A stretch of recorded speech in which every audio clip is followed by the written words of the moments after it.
다시 인사드리겠습니다. Happy Mother's Day. 네, 모든 이름 중에 가장 아름다운 이름이지요, 어머니. 그 이름을 가진 모든 이들에게 주님의 은총이 있기를 기도합니다. 이미 세상을 떠나셔서 혹은 가볼 수 없는 멀리 계셔서 특별히 그리움이 깊은 모든 이들에게 주님의 위로가 그분들의 마음에 있기를 기도합니다. 지금 어머니라고 불리면서 그 거룩한 사명을 위해서 노력하는 꽃을 달고 있는 모든 분들에게 또한 주님의 은총이 있기를 기도합니다. 혹시 여러분 중에 어머니에 대한 그런 기억으로 인해서 아픔을 느끼는 분이 계시다면 하나님의 특별한 자비가 그분에게 있기를 기도합니다. 지금 우리는 전교인 성경 일독 진도를 따라서 출애굽기를 읽고 있습니다. 흉년을 피해서 잠시 이집트로 내려갔던 이스라엘 백성은 400년이 넘도록 이집트에 그대로 눌러 살아가게 됩니다. 하나님께서 조상 아브라함에게 약속한 그 땅이 가나안이라고 하는 사실을 까맣게 잊고 있었습니다. 당시로서는 이집트는 오늘날의 미국에 비교할 만큼 문화와 문명이 그 당시 세계에서는 가장 발전한 곳이었습니다. 게다가 그들에게 살도록 주어진 고센 땅은 가나안 땅에 비해서는 훨씬 더 비옥한 곳이었습니다. 그리고 요셉의 공헌을 알고 있던 왕들은 대를 이어가면서 이스라엘 백성을 선대해 주었습니다. 그러니까 이곳을 떠날 이유가 없었던 것이지요. 하지만 이 세대가 이어져 가면서 요셉에 대한 기억이 점점 잊혀져 갔습니다. 그러는 동안에 이스라엘 백성의 수는 점점 불어났고요. 이 이집트 왕실은 이스라엘의 세력이 커지는 것에 대해서 점점 부담스러워하게 됩니다.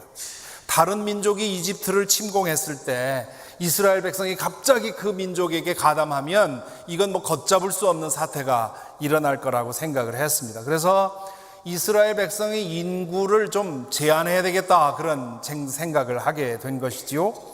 그래서 이 이집트 왕실에서 생각해낸 첫 번째 정책이 강제 노동 정책이었습니다.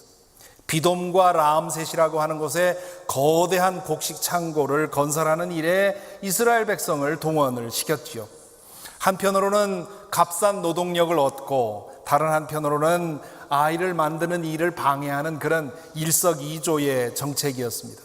가족과 떨어져서 객지에서 중노동을 하게 만들면 자연적으로 산화 제한이 될 거라고 기대했던 것이지요. 그런데 이상하게도 그들의 생각대로 되지 않았습니다. 그러면 그럴수록 이스라엘 백성의 증가세는 멈추질 않았습니다.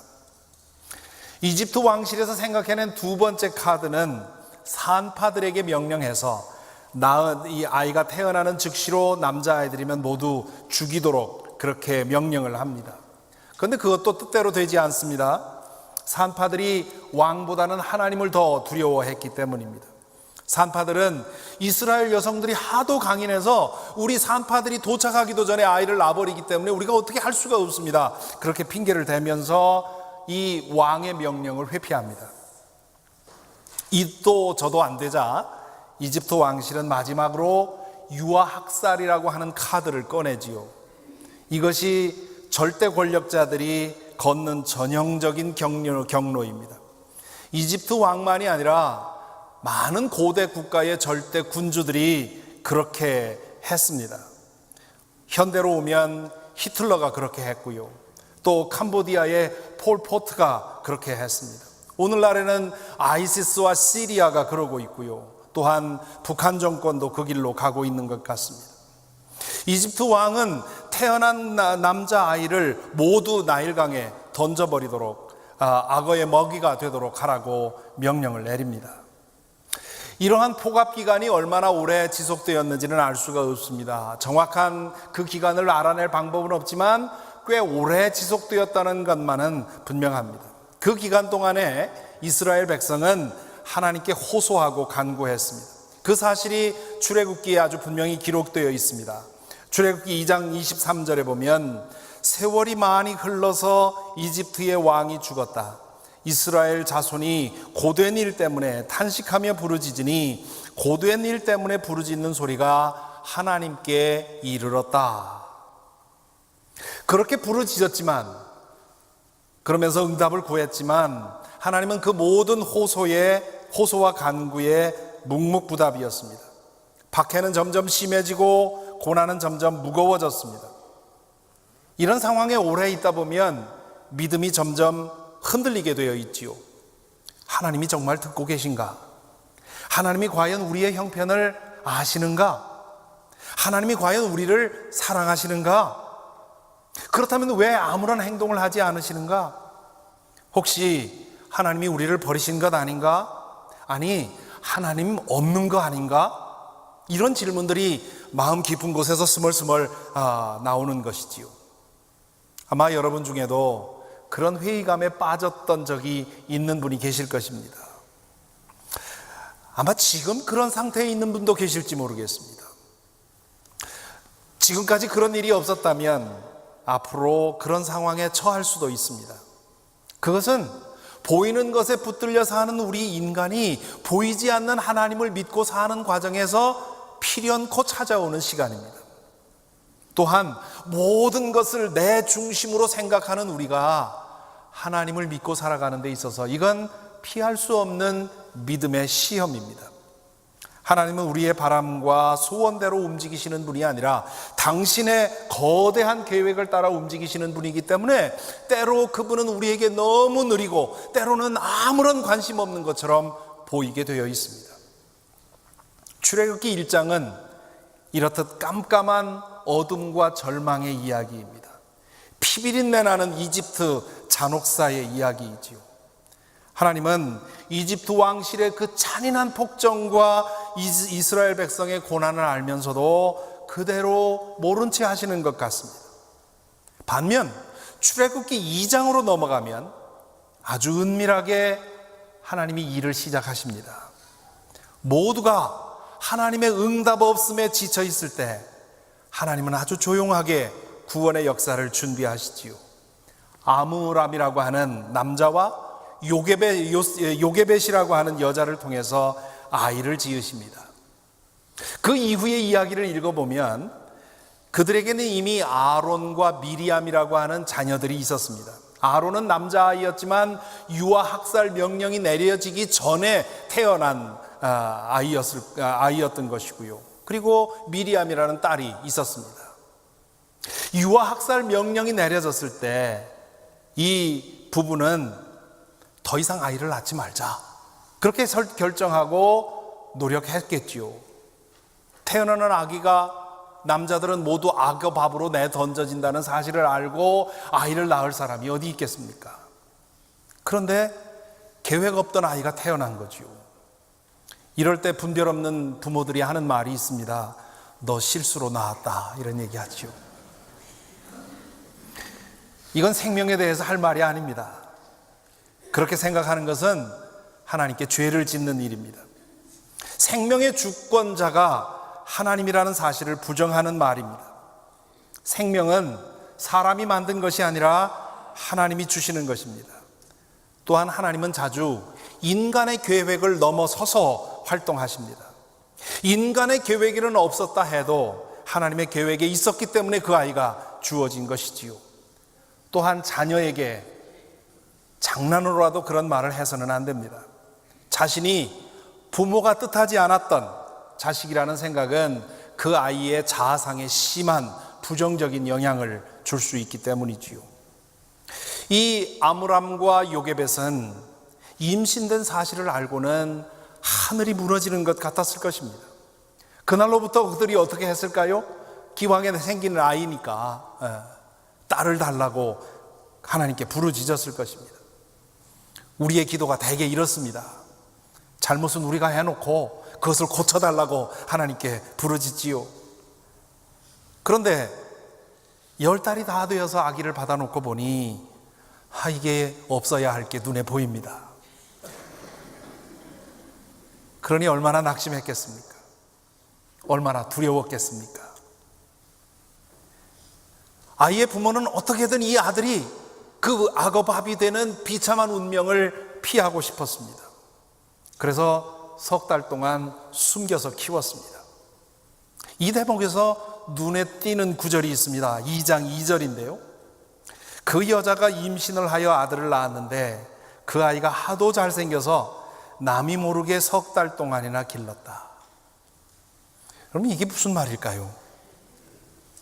악어밥으로 던져지기에는 너무 아까울 만큼 잘생겼다는 말일까요? 세상에 갓 태어난 핏덩이가 잘생겼으면 얼마나 잘생겼겠습니까? 갓 태어난 손주 사진 보여주면서 잘생겼죠? 라고 자랑할 때 여러분은 그 사진 보고 어떤 느낌이 들던가요? 설사 그렇다 한들 그게 이유가 됩니까?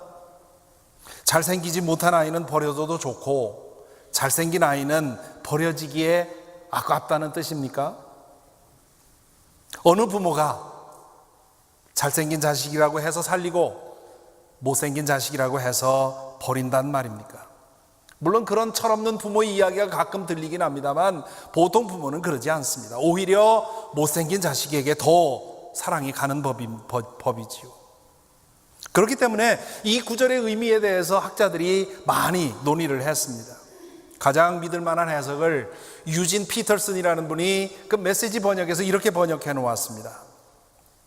그녀는 그 아이에게 특별한 것이 있음을 보고 3달 동안 아이를 숨겨서 길렀다. She saw there was something special about him and hid him. She hid him for 3 months. 여기 특별한 것은 하나님의 특별한 뜻을 의미하겠지요. 무엇을 보고 그렇게 느꼈는지는 알 수 없습니다만은 어쨌든 그 어머니 요게벳은 이 하나님의 특별한 계획 안에서 이 아이가 주어졌을 것이라는 확신이 마음에 들은 것입니다. 그래서 숨겨서 키웠습니다. 문제는 언제까지나 그럴 수가 없었던 것이지요. 아이가 커가면서 엄마는 결단해야 했습니다. 머지않아 아기의 울음소리가 들리면 이집트인이 들이닥쳐서 아이를 빼앗아가 악어의 먹이로 던져 줄 것입니다. 아마도 요게벳은 하나님이 이 문제를 어떻게 해결하면 좋겠습니까? 이 아이를 하나님이 원하신다면 어떻게 내가 이 아이를 보호해야 되겠습니까? 기도했겠지요. 얼마를 기도했을까? 요게벳은 결심이 섰습니다. 그는 갈대 상자 하나를 구해다가 물이 스며들지 않게 틈틈이 이 역청과 송진을 발라서 밀봉을 합니다. 그리고는 아들을 그 안에 담아놓고는 들고서 나일강의 어느 지점을 찾아갑니다. 나중에 일어난 일들을 보면 이집트 공주가 자주 목욕하러 나오는 그곳을 이 엄마가 알고 있었던 것 같습니다. 요게벳은 아들이 든 상자를 그곳 어디에 갈대 사이에 떠내려가지 않도록 두고 돌아갑니다. 자신이 믿고 느낀 대로 그 아이에게 정말 하나님의 특별한 섭리가 있다면 그렇다면 하나님이 풀어가시리라. 지금 내가 할 수 있는 만큼은 내가 최선을 다했으니까 이제는 하나님께 맡기는 마음으로 그 아이를 거기다 놓은 것이지요. 만약에 악어가 그 상자를 먹어버려도 어쩔 수 없는 일이지만 만일 자신이 믿는 것이 맞다면 하나님께서 이 아이를 어떻게 하시리라고 생각을 했던 것입니다.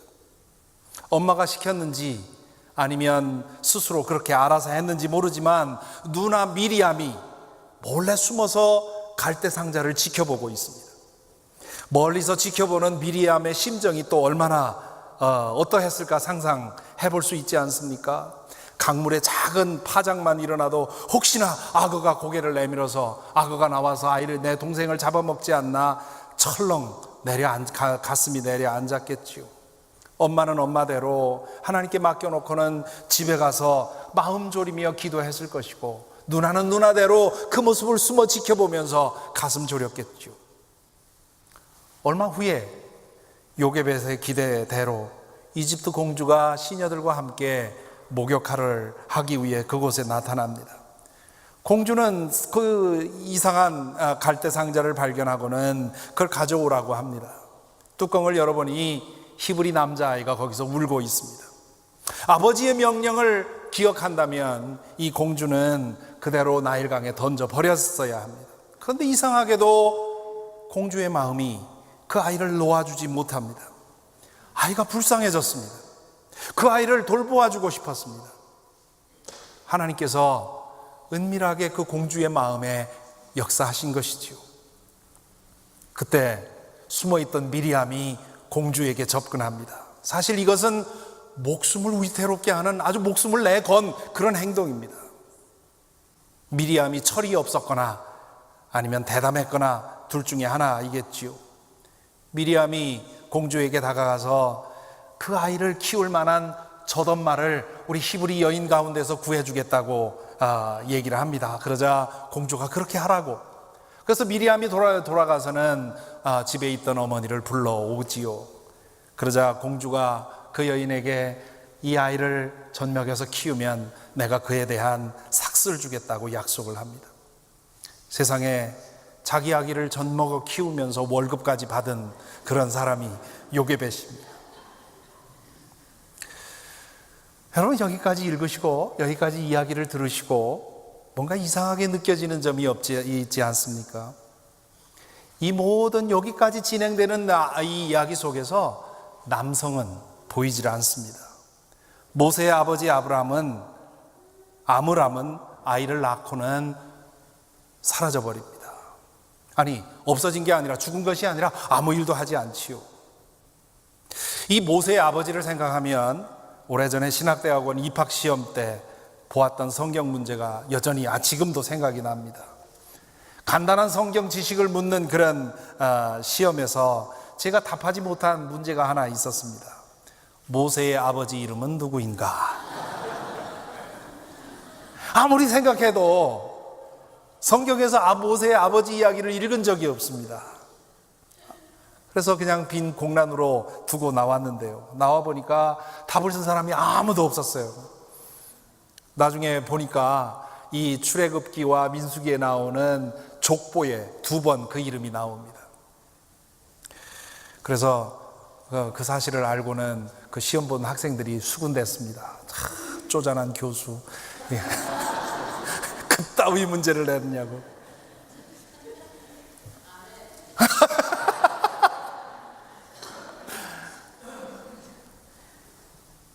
그 정도로 모세의 아버지의 존재감은 없습니다.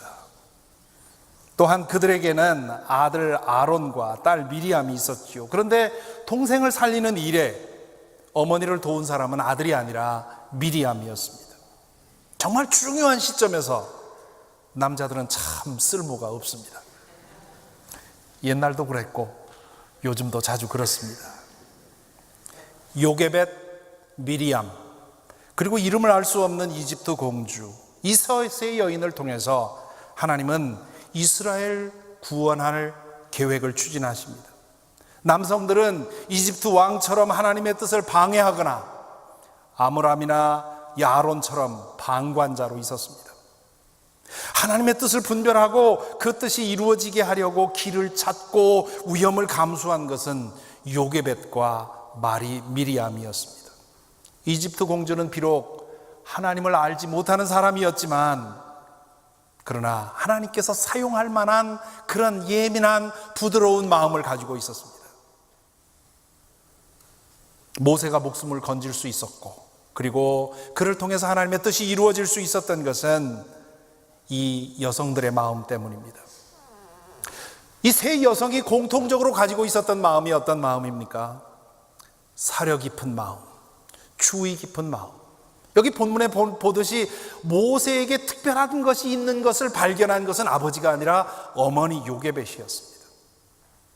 부드러운 마음, 예민한 마음, 다른 사람의 아픔을 공감할 줄 아는 마음, 사랑하는 사람을 위해서 끝까지 포기하지 않는 마음, 그리고 사랑하는 사람을 위해서 위험을 감수할 줄 아는 마음, 이런 마음이 바로 여성들의 마음입니다. 그것을 우리는 여성성이라고도 하고 모성이라고도 합니다. 여성이면 누구나 이런 마음을 가진 것은 아닙니다. 많은 여성들이 그런 마음을 가지고 있지요. 남성도 이런 마음을 가질 수 있습니다. 중요한 건 지금 남성이냐 여성이냐가 아니라 이런 마음을 지금 말하고 있는 것입니다.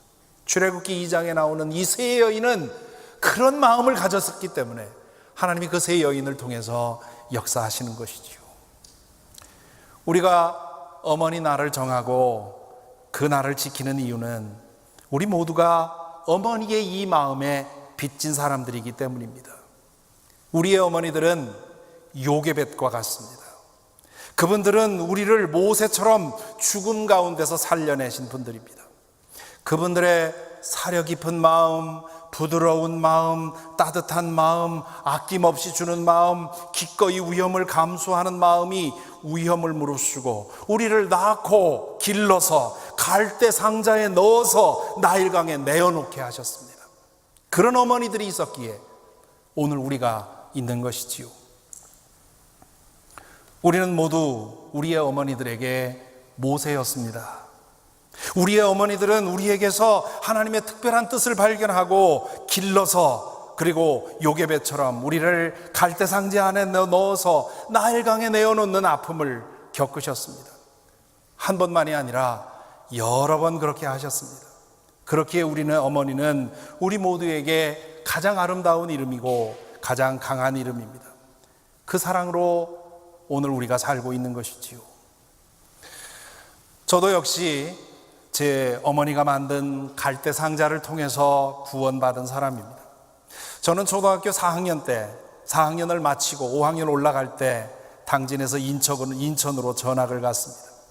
당시에는 육로 교통이 아주 불편하고 비싸서 배를 타고 갔습니다. 그때는 몰랐는데 결혼하고 아이를 키우면서 저와 그 아이를 키워보니까 초등학교 4학년 10살이라는 나이는 참으로 어린 나이였습니다. 그 나이에 제 아이들을 보면서 어머니는 어떻게 저 나이에 나를 그렇게 멀리 떠나 보낼 수 있을까? 참 무심도 하셨구나 생각을 했습니다.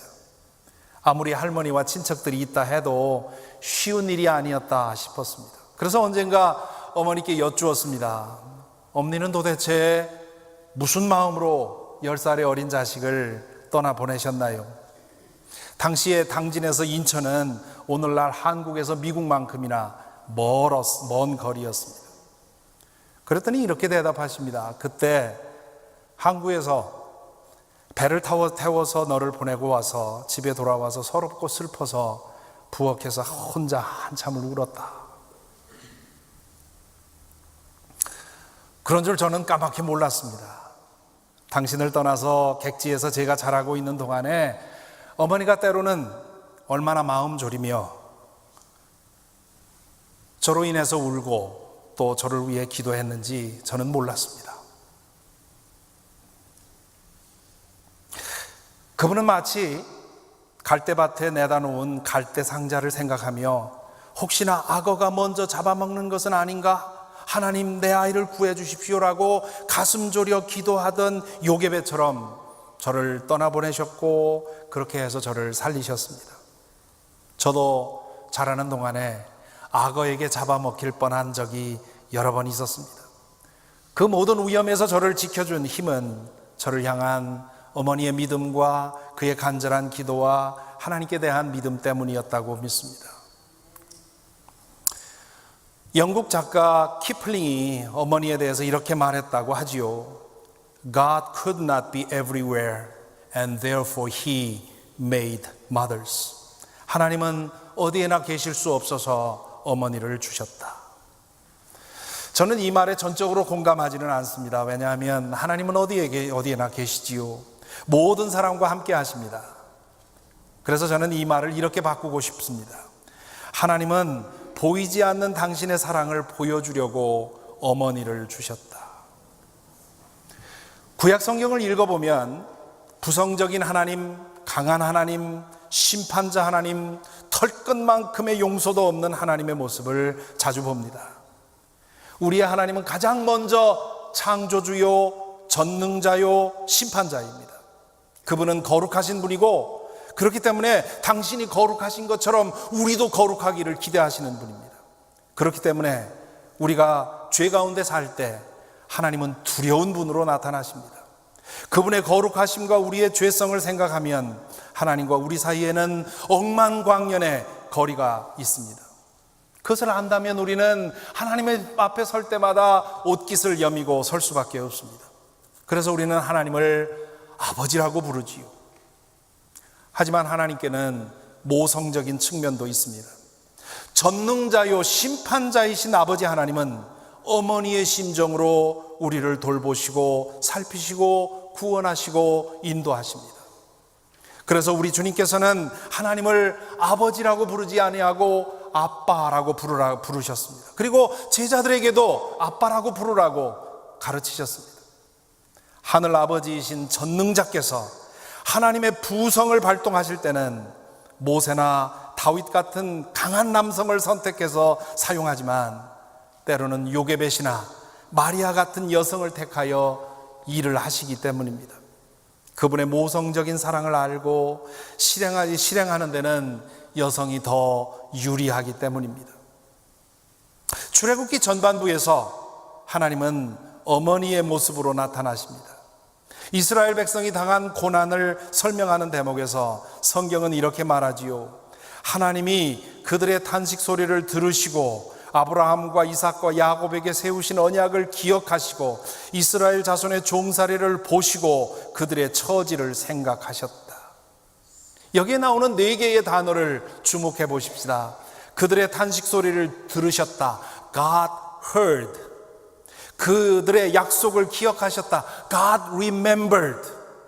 종살이를 보셨다. God looked. 그들의 처지를 생각하셨다. God was concerned. 이 우리말 성경에는 마지막 동사를 생각하셨다라고 번역을 했고, 영어 NIV 성경에서는 God was concerned 그렇게 번역했지만 직역은 아셨다라고 해야 됩니다. 히브리어에서 알다라는 말은 함께 체험한다는 뜻입니다. 그러므로 내가 내 백성의 고통을 안다 하는 말은 내가 내 백성의 고통을 함께 느꼈다 그런 얘기입니다. 여기서 사용된 4가지의 동사는 어머니들의 특기입니다. 아버지들은 자식들의 숨겨진 탄식 소리를 듣는 일에 무능합니다. 약속을 쉽게 잊거나 무시합니다. 자식의 고난을 살펴보고 그 처지에 마음 쓰는 일에 우리 아버지들은 참 서툽니다. 자녀의 아픔을 공감하고 아파하는 일에 아버지들은 무력합니다. 왜냐하면 부성은 자기가 기준이고 자기가 중심입니다. 하지만 모성은 자식이 기준이고 자식이 중심입니다. 그렇기 때문에 아버지는 보지 못하는 것을 어머니는 보고요. 아버지가 보지 못하는 것을 어머니들은 보고요. 아버지가 생각도 못하는 것을 어머니들은 해냅니다. 그래서 하나님은 요게벳을 통해서 아무도 모르게 구원의 역사를 은밀히 준비하시는 것이죠. 우리 하나님은 이런 분입니다. 전능자요 심판자이면서도 정작 결정적인 순간에는 모성을 발동시키십니다. 어머니 같은 심정으로 우리를 돌보시고 살피시고 인도하시고 구원하십니다. 우리가 철없이 그분의 손길을 거부하고 죄악을 따라가면 하나님은 어쩔 수 없이 부성을 발동시킵니다. 그러나 하나님이 정말 원하시는 것은 모성적인 사랑 안에 머물러 있는 것입니다. 어머니처럼 우리를 사랑하시고 인도하시는 것이 하나님께서 가장 원하시는 일입니다. 그 사랑이 결국은 당신의 아들을 내어주게 만들었고 그 아들 예수께서는 십자가 위에서 죽으심으로 하늘아버지의 사랑을 보여주셨습니다. 십자가의 신비를 이해하는 데 있어서 남성들이 여성들만 못한 이유가 바로 여기에 있습니다. 남성들은 머리로 납득하려는 경향이 강한 반면에 여성들은 마음으로 느끼는 데 능합니다. 그렇기에 여성들은 십자가의 신비를 쉽게 받아들입니다. 논리를 초월한 십자가의 신비를 직관적으로 깨닫고 그 앞에 무릎 꿇는 이유는 그들 안에 그런 마음이 있기 때문이지요. 십자가를 바라볼 때 그들 안에 있는 사랑의 완전한 형태를 보게 되는 것입니다. 그래서 어머니들의 삶에는 십자가가 보입니다. 아버지들이 그런 사랑을 하는 예가 없는 것은 아닙니다만은 여성들이 훨씬 더 잘합니다. 우리 어머니들은 거의 본능적으로 자기 십자가를 지고 예수를 따르는 예수의 제자의 삶을 살아가시는 분들입니다. 이런 어머니들 여러분에게 있었습니까? 그렇다면 감사하시기 바랍니다. 그리고 그 어머니를 통해 하나님을 보실 수 있기를 바랍니다. 어머니에게서 받은 사랑을 기억하며 십자가를 바라보십시오. 그러면 어머니에게서 받은 그 사랑이 완전한 형태로 표현된 그 모습을, 그 하나님의 영원한 사랑을 발견하게 될 것입니다. 혹시 불행하게도 그런 어머니를 두지 못한 분들도 여러분 중에 계실 것입니다. 그렇다면 더욱더 십자가를 바라보시기 바랍니다. 십자가에서 드러난 그 순도 100%의 사랑을 경험하고 나면 사람에게서 혹시 받지 못한 그 사랑, 그 결핍이 채워지고도 남습니다. 지금 어머니가 되어서 하나님의 대리자로서 그 어머니의 사랑을 실천하고 있는 분들에게 말씀드립니다. 여러분의 자녀가 여러분의 자녀이기 전에 하나님의 자녀라는 사실을 기억하시기 바랍니다. 하나님은 지금 여러분의 자녀를 보고 계시고 그 탄식 소리를 듣고 계시며 그 고민을 알고 계시고 그 고난을 보고 계십니다. 여러분의 자녀를 살피고 돌보고 인도하실 분은 하나님이십니다. 그러니 여러분의 자녀를 갈대 상자에 넣어서 떠나보내시기 바랍니다. 그들의 운명을 여러분 자신이 만들려고 하지 말고 하나님께서 그들의 운명을 만들어 가시도록 내어놓으라는 말입니다. 자녀를 갈대 상자에 내어 보내라는 말은 여러분 처한 상황에 따라서 의미가 달라질 것입니다. 어떤 분은 육신적으로 떠나보내야 되는 분도 있을 것이고요, 정신적으로 걱정을 끊고 염려를 끊고 아이를 믿고 맡겨야 하는 그런 이 의미가 될 수도 있습니다. 모세가 악어밥이 될 운명이었다면 요게벳이 끼고 있어도 결국은 그렇게 되었을 것입니다. 그러니 하나님을 믿고 그분에게 맡기십시오. 여러분의 눈으로 미래를 내다보고 염려하지 말고 하나님의 자녀임을 믿고 내어보내십시오. 그리고 그를 위해 기도하십시오. 주님께서 모세에게 하신 것처럼 물에서 건져주시고 당신의 뜻을 위해 사용하실 것입니다. 사랑하는 성도 여러분, 남성이든 여성이든 부모의 자리에 있든 자녀의 자리에 있든 십자가에서 드러난 하나님의 사랑을 구하십시다. 그리고 그 사랑으로 살아가도록 힘쓰십시다. 우리 가정을 살리는 참된 힘, 우리 교회를 살리는 참된 힘, 그리고 우리가 속한 이 세상을 낙원으로 바꾸는 힘은 판단하고 정죄하고 심판하는 그런 강한 힘보다는, 때로 그런 힘이 필요할 때도 있지만, 그러나 살피고 같이 아파하고 공감하고 희생하는 그런 약한 힘이 더 많이 필요합니다. 저는 비록 남성이고 아버지이지만 십자가를 통해 그런 사랑을 배우고 그런 사랑으로 살아가게 되기를 소망합니다. 부디 저와 여러분 우리 모두에게 그런 은혜가 함께 하기를 간절히 기원합니다.